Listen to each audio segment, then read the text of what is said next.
So वो Same. चल रहा है, same. Nice. Also, one more question, Karthik. So, you have been termed as a marketing genius when it comes to promoting your films. इन्होंने बोल दिया था कहीं, हाँ. So, ji. what is the secret behind this marketing genius version of you?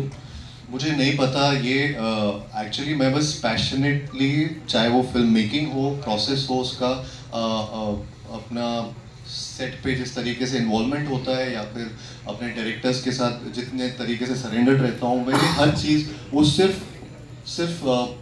उस time पे नहीं होती है, काम होता है शुरू काम जब मैं सेट पे होता हूँ. आई थिंक शुरुआत से जब से मैं एक फिल्म में घुसता हूँ वहाँ से लेकर मार्केटिंग तक, आज तक, इसके बाद तक मैं फिल्म के साथ ही रहता हूँ एंड मैं बहुत पैशनेटली शिद्दत से वो काम करता हूँ. सो आई थिंक सो उसमें से वन ऑफ दीज थिंग्स, वो मार्केटिंग भी बहुत इंपॉर्टेंट रोल प्ले करता है एंड कहीं ना कहीं वो जब वर्क करता है तो फिर वो ऐसे वर्ड्स आ जाते हैं एंड आई एम ग्लैड कि चलो वो चीज़ की वजह से ऐसा लगता है कि कभी कभी वैलिडेशन मिलता है, आप सही चीज़ें कर रहे हैं for the film. And these terms are actually secondary, but I am thankful also जब भी ऐसे टर्म्स बोले जाते हैं. It's not like that, but these are different things. उनमें इतना ध्यान नहीं जाता है, ध्यान जाता है कि काम करते रहो, क्योंकि और कुछ काम तो है नहीं लाइफ में. तो करण सर आपके सामने अमित है from Dainik Bhaskar. Ji. Karan sir, सबसे पहले तो आपको मतलब ढेर सारी मुबारकबाद है होम बाउंड के लिए, और सब लोग उम्मीद कर रहे हैं कि ऑस्कर की घर वापसी हो. तो मतलब उसके लिए क्या तैयारियां हैं? एंड सेकेंडली मतलब जब आपने कुछ होता है बनाई थी और अब जब ये बन रही है, तो मतलब दोनों की जनरेशन का क्या कॉन्फ्लिक्ट आपको डिफरेंट नज़र आता है? दो सवाल. देखिए, लव स्टोरीज बहुत बनी. इनफैक्ट एक दौर था कि हमारे यहाँ सिर्फ लव स्टोरीज ही बनती थी. जब मेरी शुरुआत हुई हिंदी सिनेमा में, तो यश चोपड़ा जी, राज कपूर साहब, सूरज बड़जात्या जी, ये मेरे इंस्पिरेशंस रहे थे. तो ऐसा आजकल जब मैं सुनता हूँ कि लव स्टोरीज कम बनते हैं या कम चलते हैं, तो मैं डीपली डिप्रेस्ड हो जाता हूँ, क्योंकि मेरी फाउंडेशन जो है वो प्रेम कहानियों में ही से ही जुड़ी है.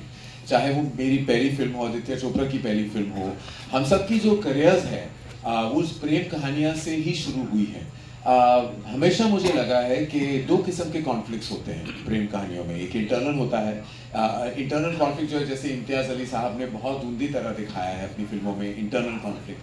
फिर एक्सटर्नल कॉन्फ्लिक्ट जो आज की भी रियलिटी है, चाहे वो पेरेंटल ऑपोजिशन हो या बहुत सारे ऐसे फैक्टर्स हो जो हमने दिखाए हैं फिल्म में.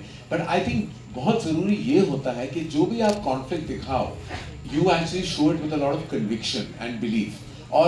और हमने एक्चुअली पूरा खोला नहीं है हमारा जो कॉन्फ्लिक्ट है इस प्रेम कहानी का. वी वेरी कॉन्शियसली डिसाइडेड कि जब आपको ट्रेलर दिखाएंगे तो आप इस फिल्म का वाइब देखेंगे, केमिस्ट्री देखेंगे, एनर्जी देखेंगे, एंटरटेनमेंट वैल्यू देखेंगे. लेकिन जो फिल्म की कोर कॉन्फ्लिक्ट है सिंपल है लेकिन बहुत ही रिलेटेबल है. और जिस तरह समीर ने और करण ने as a team of writer and director लिखा है, I was the most moved by the simplicity of the conflict. क्योंकि ये घर घर की कहानी है ये कॉन्फ्लिक्ट. आप ऐसा कोई रिश्ता नहीं है, कोई शादी नहीं है जो इस गली से ना गुजरा और इन इमोशन से का एहसास ना हुआ हो. लेकिन हमने इस टॉपिक पे कभी फिल्म नहीं बनाई, and it was such a simple relatable conflict. और पहली बार इस सिंपल रिलेटेबल कॉन्फ्लिक्ट पे एक पूरी मोशन पिक्चर बनी है. While it might seem like a rom-com, और कभी-कभी rom-com कहकर we actually tend to slaughter film and dilute it. लेकिन ये rom-com ही नहीं है, बहुत I would say entertaining film भी है, but also a film that will relate to every household of India. ऐसा कोई इंसान नहीं है इस देश में जो इस फिल्म से रिलेट ना कर पाए. And I think that is the victory of the film. I'd like to take a beat to actually speak about the entire team. More about the director and the producers who I spoke about right at the top, but I am actually, and Ananya and I have done a series of work together, so I worked with her very closely. I've also seen her literally grow up in front of me, so I feel a lot of pride with her achievement. But what blew my mind was the level of commitment that Karthik brings to the table. I think he's very humble in the way he spoke about his contribution. He becomes a lead actor, he becomes a supportive producer, he becomes a collaborative assistant director, he becomes everything to the team, even to the marketing team, to every single department. I've never seen an actor. I don't know when Kartik Aaryan sleeps. He doesn't. He's a vampire. Because I'm telling you, I have a missed call from him ranging from 1 a.m., 2 a.m., 3 a.m., 4 a.m., 5 a.m., 6 a.m. I'm like, I actually like to sleep, you know. I love my sleep. So after a point, I shut off and tune off and I work very hard. I really want to know when Kartik sleeps. Because that's the one, एक सवाल मेरा ये सोता कब है? ये नहीं सोता, ये सिर्फ जागता है अपनी सिनेमा के लिए, जीता है अपनी सिनेमा के लिए, and I've never seen this level of commitment.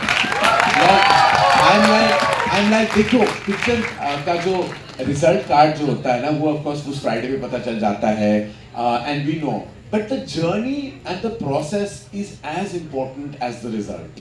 And the result, I can't get over his level of contribution. I thought कि मैंने बहुत actors के साथ काम किया, and everybody works very hard. But not to be there sitting quietly and collaboratively in background music, editing, every process, just sitting there and quietly giving his suggestions and always putting the director first, always putting the film first.